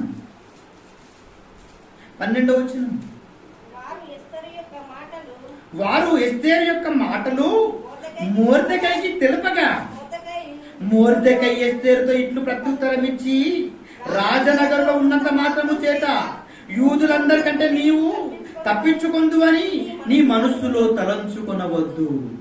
నీవు ఈ సమయమందు ఏమీ మాట్లాడక మౌనంగా ఉన్న ఎడల యూదులకు సహాయము విడుదలయు మరి ఒక దిక్కు నుండి వచ్చును గాని నీవును నీ తండ్రి ఇంటి వారు నశించుదురు. నీవు ఈ సమయమును బట్టి రాజ్యమునకు వచ్చితివేమో తలంచుకొనుమని చెప్పెను.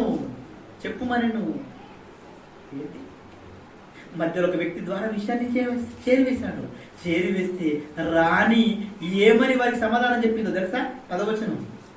పిలువబడక పురుషుడే గాని స్త్రీయే గాని రాజు యొక్క అంతర్గృహమున ప్రవేశించిన ఎడల బ్రతుకున్నట్లుగా రాజు తన బంగారపు దండమును ఎవరి తట్టు చూపున వారు తప్ప ప్రతివాడు సంహరింపబడునన్న కఠినమైన ఆజ్ఞ కలదని రాజసేవకులందరికీ అతని సంస్థానంలోనున్న జనులందరికీ తెలిసే ఉన్నది. నేటికి 30 దినముల నుండి రాజునొద్దకు ప్రవేశించుటకు నేను పిలువబడలేదని చెప్పుమనెను. మొర్దెకై చెప్పేశాడు. ఇటువంటి శాసనం బయలుదేరి వెళ్ళింది. రాణికి చెప్పుమనగానే వాళ్ళు వచ్చారు. రాణికి చెప్పారు. రాణి మొర్దెకైకి చెప్తుంది ఏమని, 30 రోజులైందయ్యా రాజు దగ్గరికి వెళ్ళగలను, ఇప్పటికీ అక్కడికి ఏ ఒక్కడు వెళ్ళినా అతను మరణ శిక్ష పొందవలసిందే. ఇటువంటి భయంకరమైనటువంటి కఠినమైన శాసనం ఉన్న ఈ సందర్భంలో నన్ను ఎలాగ అక్కడికి వెళ్ళుమనుచున్నావు అని ఇండైరెక్ట్ గా చెప్పి పంపించింది మొర్దెకైకి. అప్పుడు మొర్దెకై చెప్తున్నాడు ఏమని, అమ్మా నువ్వు రాజనగరంలో ఉన్నంత మాత్రాన నిన్ను నువ్వు కాపాడుకుంటావని నువ్వు అనుకుంటున్నావేమో. ఒకవేళ నువ్వు అలా అనుకుంటే మాకు దేవుడు సహాయం ఎక్కడి నుండైనా పంపిస్తాడు. కానీ రాజనగరంలోనికి నువ్వు ఈ యూదులను కాపాడడానికి మాత్రమే వెళ్ళావేమో. ఒకవేళ ఆలోచించుకో తల్లి అని చెప్తున్నాడు మొర్దెకై. ఒక హెచ్చరికను జారీ చేశాడు ఎస్తేరుకి. అప్పుడు ఆమె కళ్ళు తెరవబడ్డాయి, ఆమె మనోనేత్రాలు తెరవబడ్డాయి. నిజంగా అవునేమో, నేను ఈ యూదులందరూ నశించబోతున్నారన్న సంగతి దేవుడు ముందుగానే ఎరిగి నన్ను ఈ రాజనగరంలోనికి ప్రవేశింపజేశాడేమో, రాజుకు నా మీద దయ పుట్టేటట్లు చేశాడేమో, ఇప్పుడు నేను అంత ఇంపుగా కనబడ్డానేమో. మరి ఇప్పుడు నేను యూదుల పక్షాన నిలబడకపోతే యూద జాతంతా కూడా నాశనం అయిపోతుంది. యూద జాతంతా నాశనం అయిపోతే యూదుల నుండి రావాల్సిన యేసుక్రీస్తు రాడు. యేసు రావాలి అంటే ఈ రోజు ఎస్తేరు రాణి మాట్లాడాలి. తెలుసా, ఎస్తేరు రాణి మాట్లాడడానికి యేసుక్రీస్తు రావడానికి ఒక సంబంధం ఉంది. ఏంటి ఆ సంబంధం అంటే, యూదులు రక్షింపబడితేనే అక్కడి నుండి యేసు రావాలి, లేదంటే యేసు రావడం అనేది జరగదు. యేసు రావడం అనేది జరగాలంటే ఎస్తేరు రాణి ఆ షూషాను కోటలోనికి వెళ్ళాలి. ఇటువంటి ఆజ్ఞ జారీ చేయబడ్డప్పుడు ఎస్తేరు నోరు తెరిచి మాట్లాడాలి. అలా మాట్లాడడానికి షూషాను కోటలోనికి ఎస్తేరు వెళ్ళడం జరుగుతుంది. ఎస్తేరు వెళ్ళింది. వెళ్ళిన తర్వాత మొర్దెకై హెచ్చరించాడు. ఆ హెచ్చరికని కూడా ఎంత చక్కగా రిసీవ్ చేసుకుంటుందో తెలుసా. అంటే ఎంత సహనం కనబడుతుంది అక్కడ. ఎవరైనా హెచ్చరిక చేశారనుకోండి, హెచ్చరించారనుకో, మనం ఏం చేస్తామండి, మీ ఇంటికి వచ్చి అమ్మ నువ్వు చేసే తప్పన్నాం అనుకోండి, తప్పేదో ఒప్పేదో నాకు తెలియదారా నడిడికలు అంటాం. అంటామండి. తప్పేంటో ఒప్పేంటో నాకు తెలియదా, నాకు తెలుసు. నువ్వు చెప్పవలసిన స్థాయి అనేది, నన్ను హెచ్చరించేంత గొప్పోడివా నువ్వు, నాకు చెప్పేంత మునగాడివా నువ్వు, మొగాడివా నువ్వు, వెళ్ళి బయటికి వెళ్ళి అంటామండి మనమైతే.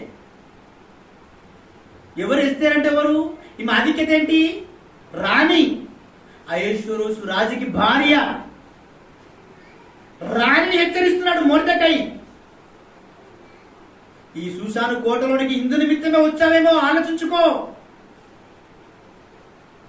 నువ్వు ఇప్పుడు మాట్లాడకపోయినా మాకేం నష్టం లేదు, దేవుడు సహాయమును ఎక్కడి నుండైనా పంపిస్తాడు.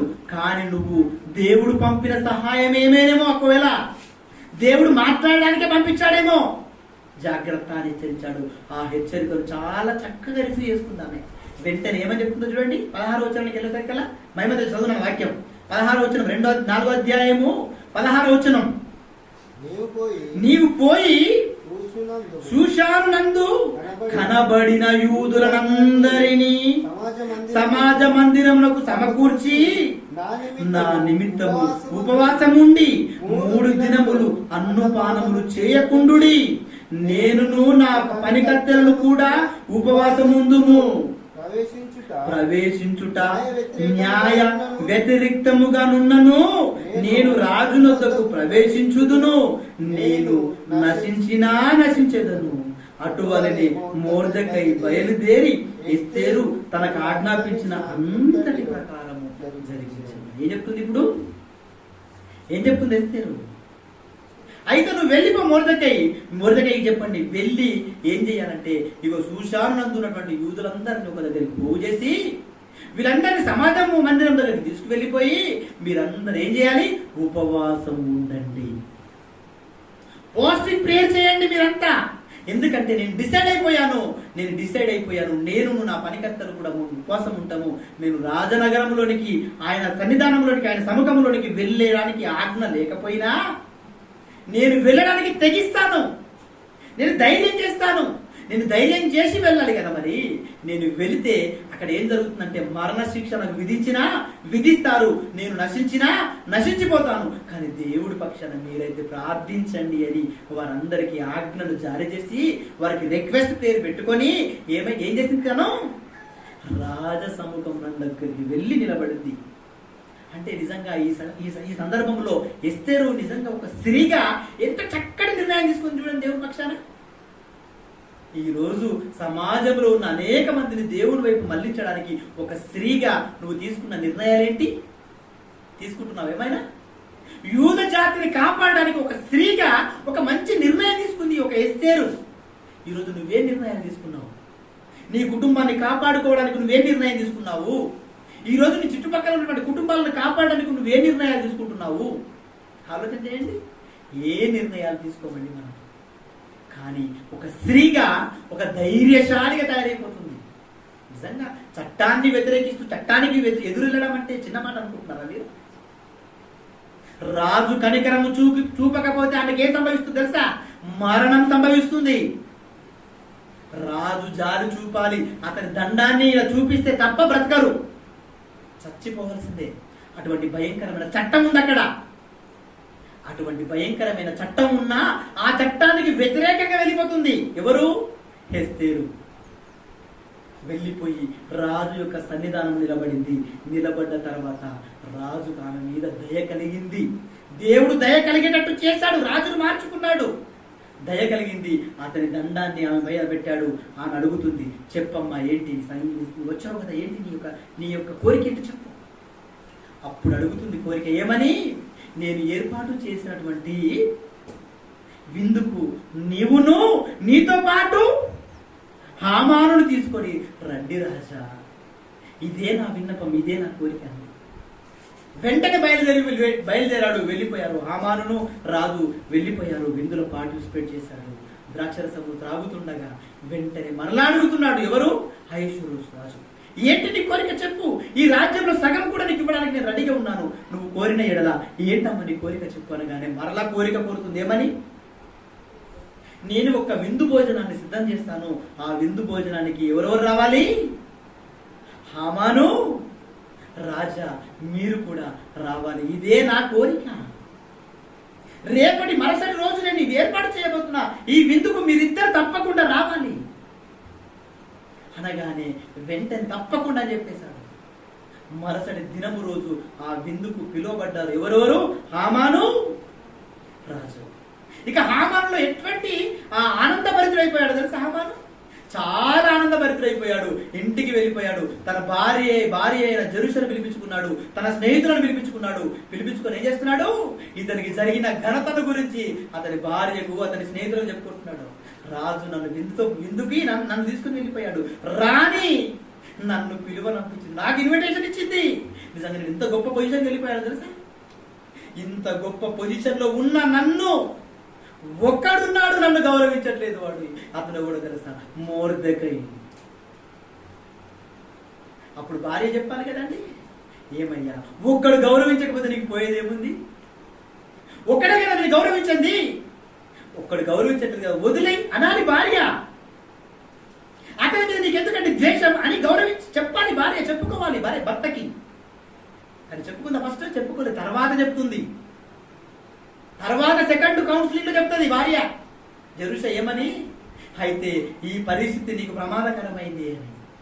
ఎవరి వల్ల నీకు ప్రమాదం పొంచి ఉందో వాడు నీకు ప్రమాదకరమైన వ్యక్తి అని తర్వాత సందర్భంలో చెప్తుంది. కానీ మొదటిసారి చెప్పినప్పుడే చెప్పాలి.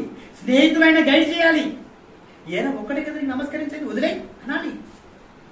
కానీ అలా అనరండి. వాడిని శిక్షించడానికి ఇదే నీకు మంచి సమయం. వెళ్ళు రాజు దగ్గరికి వెళ్ళి విషయం అంతా చెప్పు. యూదా జాతి వల్ల మనకు ప్రమాదం పొంచి ఉంది, మన రాజ్యానికి ప్రమాదం పొంచి ఉందని చెప్పు అని పురికొలిపారు. ఎవరికి? స్నేహితులకి. హామానుకు పురికొలిపారు స్నేహితులు. పురికొల్పగానే ఏమైపోయిందో తెలుసా? వెంటనే హామాను బయలుదేరి ఎక్కడికి వచ్చేసాడు? రాజ సన్నిధిలోనికి వచ్చేసాడు. నిలబడ్డాడు అక్కడ. ఆ రాత్రి రాజుకు నిద్ర పట్టకపోయేసరికల్లా ఏం తెచ్చుకున్నాడు? రాజసముఖములో వ్రాయబడుతున్న సమాచార గ్రంథమును తెప్పించుకొని చదివాడు. ఎందుకంటే అప్పుడప్పుడు రాజులకు ఉన్నటువంటి ఒక ఆనవాయితీ అనమాట. డైరీ రాస్తారు తెలుసు, చాలా మంది డైరీ రాసే హ్యాబిట్ ఉంటుంది, చాలా మందికి అలవాటు ఉంటుంది. ఎందుకు? జరిగిన సన్నివేశాలు, కొన్ని ఇంపార్టెంట్ విషయాలు, కొంతమంది జరిగినటువంటి అవమానాలు కావచ్చు, అతనికి జరిగిన సత్కార్యాలు కావచ్చు, ఏం చేస్తారంటే డైరీలు రాసుకుంటూ ఉంటారు. అలాగే రాజసముఖంలో కూడా ఒక గ్రంథం రాయబడుతుంది. ఇతని రాజ్యం కోసం మంచి చేసిన వారు, చెడు చేసిన వారు, రాజు చేసిన ఆజ్ఞలు, రాజు చేసినటువంటి చట్టాలు ఇవన్నీ కూడా ఆ గ్రంథంలో రాయబడతాయి. అప్పుడు ఆయన ఆ రాత్రి నిద్ర పట్టకపోయేసరికి ఆ గ్రంథాన్ని తెచ్చుకొని చదువుతున్నప్పుడు ఆ గ్రంథంలో ఒక విషయం రాయబడింది. ఏంటా విషయం? రాజు ప్రాణాపాయ స్థితిలో ఉన్నప్పుడు రాజును కాపాడడానికి మొర్దెకై ఒక సాహసాన్ని చేశాడు. ఆ సమాచారాన్ని రాజుకు చేరువేశాడు. అతని గురించి ఆ గ్రంథస్థంలో రాయబడింది. ఏంటా విషయం? మొర్దెకై ఆ రాజును చంపుతున్న ఇద్దరి విషయాలను గురించి రాజుకు సమాచారం తెలియపరిచాడు. ఆ సమాచారాన్ని తెలియపరచడం వల్ల రాజు ఇద్దరిని ఉరివేసి చంపేశాడు అని అక్కడ రాయబడింది, అతని పేరుతో సహా. అప్పుడు రాజు అతని గురించి అనుకున్నాడు, నన్ను ప్రాణాపాయ స్థితిలో ఉన్నప్పుడు ఒక వ్యక్తి నన్ను కాపాడాడు కదా, నిజంగా ఇది గొప్ప సంగతి కదా. మరి ఇతనికి ఏమైనా రాజ్యం తరపున ఏమైనా పారితోషికం ఏమైనా ఇచ్చారా? ఇస్తారు కదా, ఎవరైనా ఇస్తారు. ఇవ్వరా? మనకు మేలు చేసిన వారికి మనం ఏం చేస్తాం?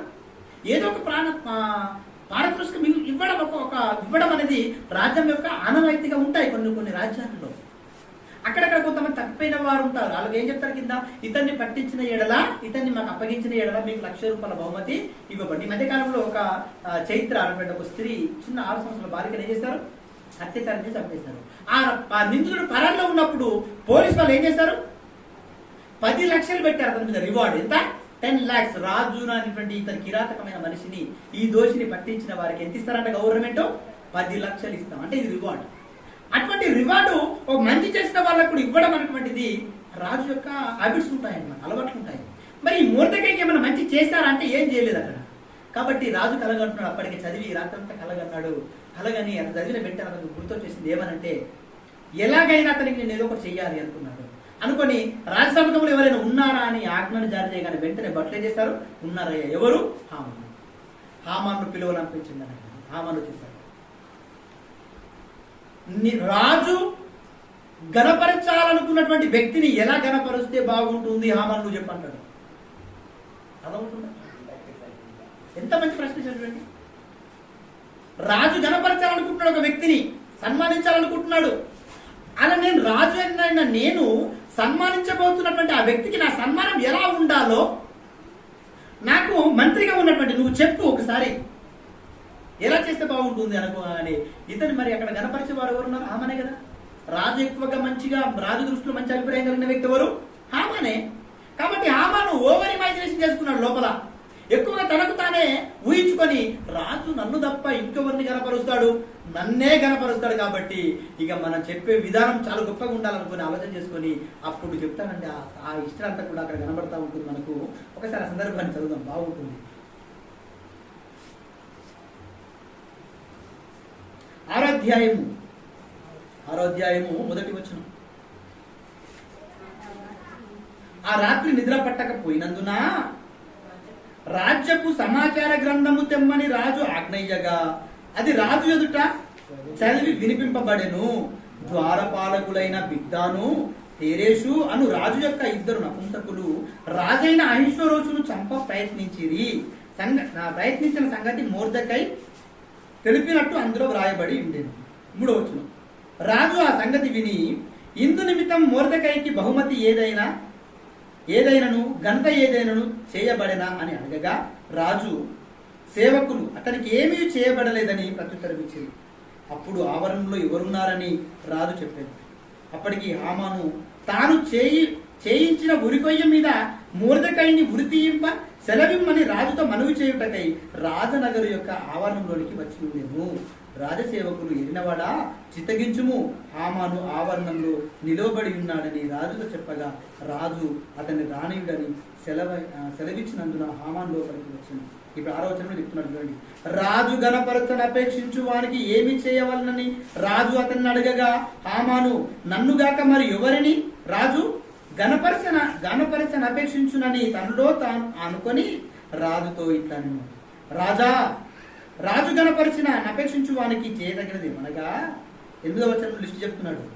రాజు ధరించుకొను రాజవస్త్రములు, రాజు ఎక్కు గుర్రమును, రాజు తన తల మీద ఉంచుకొను రాజకిరీటమును ఒకడు తీసుకొని రాగా, గనులైన రాజు యొక్క అధిపతులు ఒకడు ఆ వస్త్రములను ఆ గుర్రమును పట్టుకొని రాజు గణపరచాన్ని అపేక్షించు వానికి ఆ వస్త్రములు ధరింపజేసి ఆ గుర్రం మీద అతనికి ఎక్కించి రాజవీధిలో అతను నడిపించుచు రాజు గణపరచును అపేక్షించు వానికి ఈ ప్రకారము చేయతగునని అతని ముందర చాటింపవలెను. ఇంత దృష్టి చెప్పాడు. రాజు స్థాయిని కోరుకున్నట్లేదు ఇండైరెక్ట్ గా. రాజకిరీటమే కావాలి, రాజు ధరించుకున్న వస్త్రాలే కావాలి, రాజెక్కిన గుర్రమే ఎక్కాలి. ఇక్కడ ఒక మంచి పాయింట్ మిస్ అయ్యారు. ఏంటంటే స్నేహితులకు అతని భార్యకు జెరుషకు భార్య చెప్పినప్పుడు స్నేహితులు తన భార్య ఏం చెప్పారు తెలుసా?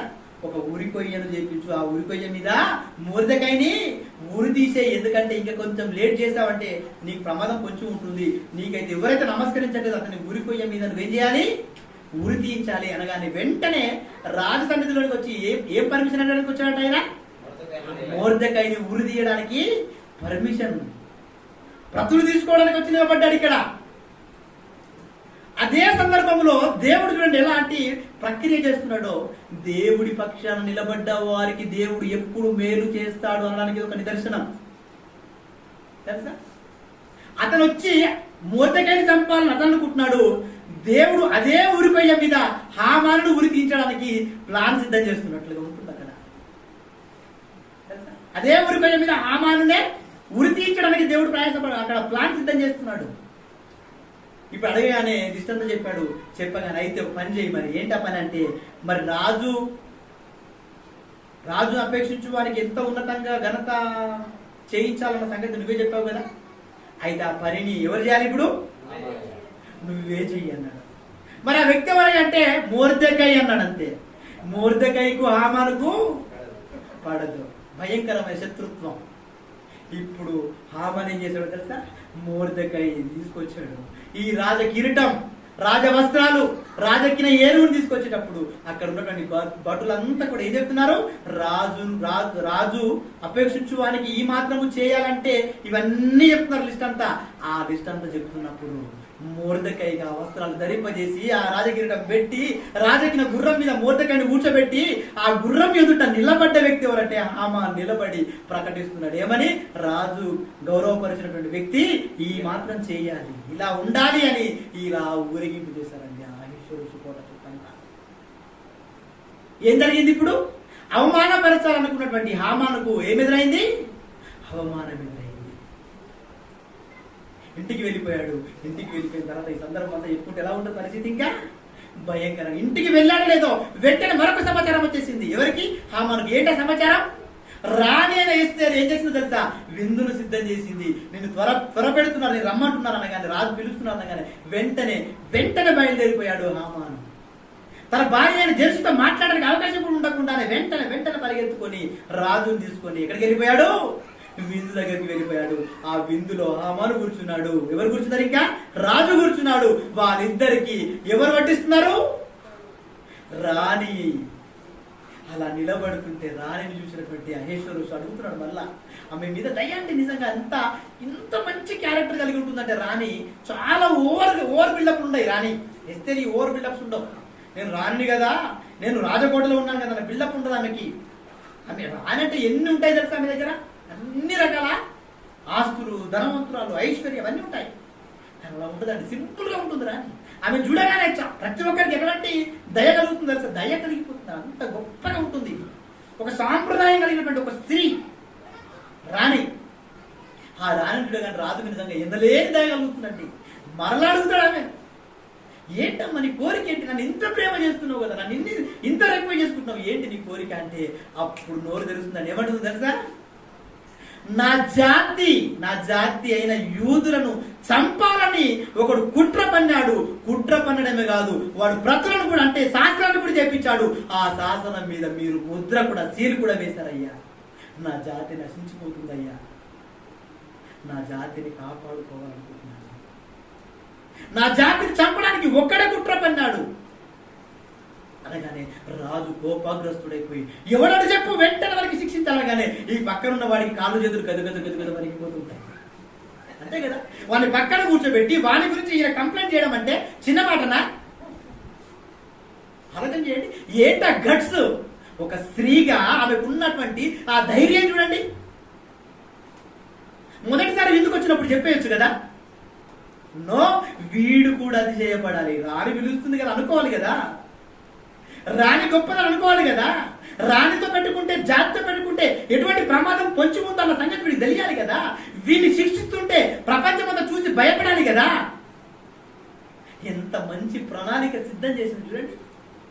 అలా హామాను కూర్చున్నాడు, ఇలా రాజు కూర్చున్నాడు, రాణిగా నిలబడి నోరు తెరిచి మాట్లాడుతుంది. ఏంటో తెలుసా, నా జాతిని చంపాలని ఒకడు కుట్ర పన్నాడయ్యా, ఆడోడు కాదు, ఈ రోజు నీతో పాటు విందులో కూర్చున్న ఈ హామానే.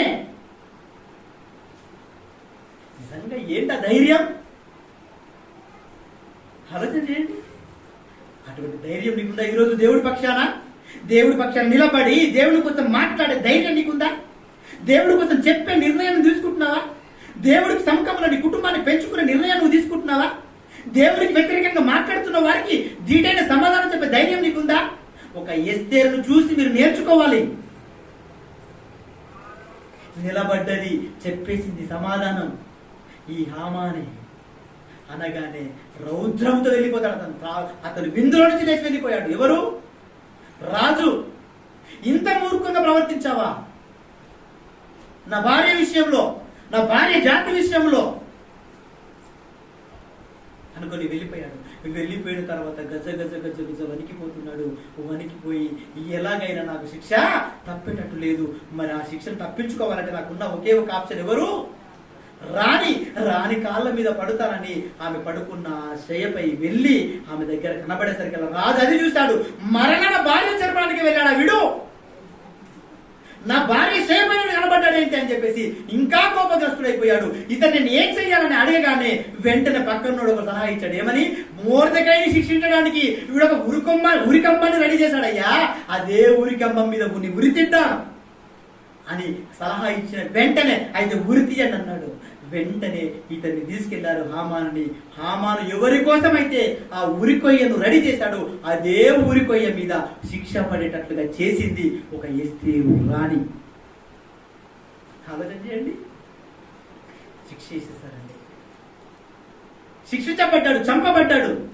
అంటే దేవుడి పిల్లల కోసం ఎవరు చెడ్డగా ప్రవర్తించినా వారిని దేవుడు తప్పకుండా శిక్షిస్తాడు. కానీ సీన్లో నువ్వు ఉండాలి, దేవుడి పక్షాన్ని నిలబడి ఉండాలి.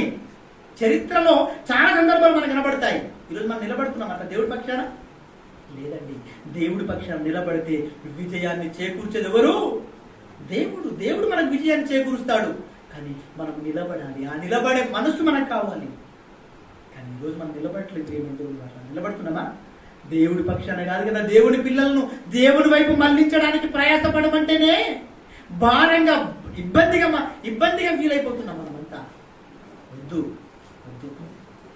ఆ యూదులను కాపాడడానికి ఒక రాణిగా నోరు తెరిచి మాట్లాడి ఎంతటి వాన్నైనా జయించే స్థితికి వెళ్ళిపోయింది దేవుడు ఉన్నాడన్న నమ్మకముతో. ఈరోజు మరి అటువంటి దేవుని మనం నమ్ముకున్నప్పుడు ఇంత చక్కగా ఈరోజు దేవుని పక్షాన్ని నిలబడాలి చెప్పండి. ఇంత చక్కగా మన కుటుంబాలను మనం కాపాడుకోవాలి చెప్పాలి. ఆ రోజు యూద జాతిని కాపాడడానికి ఆమె ప్రయాసపడ్డది. కానీ ఈరోజు నీ కుటుంబాన్ని కాపాడుకోవడానికి నువ్వు ప్రయాసపడ్డావు. ఈరోజు కుటుంబాల పరిస్థితులు బాగాలేదు ఏమైంది దేవుడు అన్నారు. కాబట్టి మీరంతా కూడా మీ కుటుంబాలు పాడవడానికి కారకులు. మీరు కొంచెం కష్టపడి జాగ్రత్తగా ప్రణాళికను సిద్ధపాటు చేసుకుంటే మీ కుటుంబాలను మీరు కాపాడుకున్న వారు అవుతారు. ఆ జాగ్రత్త అవసరం లేదండి. మీ కుటుంబాలను మీరు కాపాడుకొని మీ బంధువులైన వారి కుటుంబాలను కాపాడే ప్రయత్నం మీరు చేస్తే చాలు, అంత గొప్పగా తయారైపోతారు. కానీ ఈరోజు అటువంటి పరిస్థితి ఏ కుటుంబాల్లో కనిపించదు. ఒక స్త్రీగా ఉండి ఒక జాతిని కాపాడుకున్నప్పుడు ఈరోజు అంతకంటే ఎక్కువ టెక్నాలజీ చేతిలో ఉంది. ఈరోజు ఎంతమందిని కాపాడడానికి నువ్వు ప్రయాసపడుతున్నావు ఆలోచన చేయండి. తర్వాత ఇంకా అధ్యాయం చదువుతుంటే మొర్దెకయ్యే రాజుకు ప్రధానిగా నిర్ణయింపబడతాడు. మొర్దెకై యూదులందరి పక్షాన శాంతి సమాధానాలు నింపిన వ్యక్తిగా కనబడతాడు ఒక ఎస్తేరును బట్టి. ఆలోచన చేయండి. దేవుడి పక్షాన స్త్రీ అని పురుషుడని లేదండి, నిలబడేవారు కావాలి. కాబట్టి స్త్రీలుగా మీరు ఏం చేస్తారో నిర్ణయం తీసుకోండి. మీ కుటుంబాలను మీరు కాపాడుకుంటారా? మీ కుటుంబాలన్నింటినీ కూడా పతనావస్థకు తీసుకువెళ్ళి నరకయాతనలోకి వెళ్ళిపోతారా? నిర్ణయము మీకే అప్పచెప్తున్నాను. స్త్రీగా బ్రతకాలంటే బట్టల విషయంలో కావచ్చు, పద్ధతుల విషయంలో కావచ్చు, గౌరవమైనటువంటి విషయాలు మాట్లాడే విషయంలో కావచ్చు, సత్క్రియల విషయంలో కావచ్చు, ధైర్యం విషయంలో కావచ్చు, ఇవన్నీ విషయాలలో చాలా చక్కగా నువ్వు నేర్చుకుంటే తప్ప స్త్రీగా నువ్వు గుర్తింపు సమాజంలో పొందవు. కొన్ని కుక్కలు ఉంటాయి తెలుసా, కుక్కలు గుర్తింపు పొందుతాయి అనుకుంటారు చాలా మంది. కుక్కలలో కూడా కొన్ని రకాల కుక్కలు ఉంటాయి. రాజవాసం అవుతున్నటువంటి కుక్కలు కొన్ని ఉంటాయి. ఎందుకు వాటికి రాజవాసాన్ని ఇచ్చారు? వాటి క్యారెక్టర్ అలాగే ఉంటుంది. ఏవి పడితే అవి తినవు, అవి తెలుసా, ఏవి పడితే అవి తినవు. ఎందుకంటే వాటి యొక్క రాజవాసం అలాంటిది. ఈ రోజు స్త్రీలు కూడా మీకంటూ కొన్ని పద్ధతులు, కొన్ని నియమాలు, కొన్ని బాధ్యతలు సంఘము ద్వారా అప్పగింపబడ్డాయి. అవన్నిటిని మీరు నిర్వర్తించే పనిలో మీరు ఉండాలి. అందరు స్త్రీలు ఉన్నారు, మేము స్త్రీలే అనుకుంటే పొరపాటు. మీరు ప్రత్యేకింపబడిన స్త్రీలు, దేవుడు మిమ్మల్ని ఏర్పాటు చేసుకున్నటువంటి స్త్రీలు. కాబట్టి మీ స్త్రీ యాజకత్వం చాలా గొప్పగా ఉండాలి. సంఘములో స్త్రీ పాత్ర ఎలా ఉంటుందో కూడా భోజనం తర్వాత ఇంకా కొంచెం మనం ఆలోచన చేసి నేర్చుకుందాం. ఓకేనా? ప్రార్థించుకుందాం. దయా కనికరం కలిగిన మా పరలోకపు తండ్రి, మీ పరిశుద్ధమైన అత్యున్నతమైన నామమును స్త్రీగా బ్రతకడం చరిత్రలో ఒక స్త్రీ తన కర్తవ్యాన్ని ఎరిగి స్త్రీగా బ్రతికి చూపించింది తండ్రి. ఈ రోజు ఉన్నటువంటి స్త్రీలు కూడా ఉన్నతమైనటువంటి సత్క్రియలను తెలుసుకొని, సత్క్రియలను అలంకారంగా ధరించుకొని ఉండి మీ పక్షాన మీరు కోరుకున్న కోరికల ప్రకారంగా స్త్రీగా బ్రతికి చూపించే పిల్లలకి ఉండాలని వారి మేలు కోరి మమ్మల్ని మేము హెచ్చరించుకున్నాము తండ్రి. ఈ చక్కటి అవకాశాన్ని మేము ప్రసాదించండి. అందరూ పట్టించుకోండి. సెకండ్ సెషన్లో మరొక కొన్ని సంగతులతో మేము మాట్లాడుకుంటున్నాము. మంచి జ్ఞానం తెలియదు దయచేయమని, సంయోజితమైన జ్ఞానమును ప్రసాదించండి. ఈ ప్రార్థన మా ప్రభువు మా రక్షకుడైన యేసుక్రీస్తు పేరట బ్రతిమలాడి వేడుకొనుచుంటున్నాను మా తండ్రి.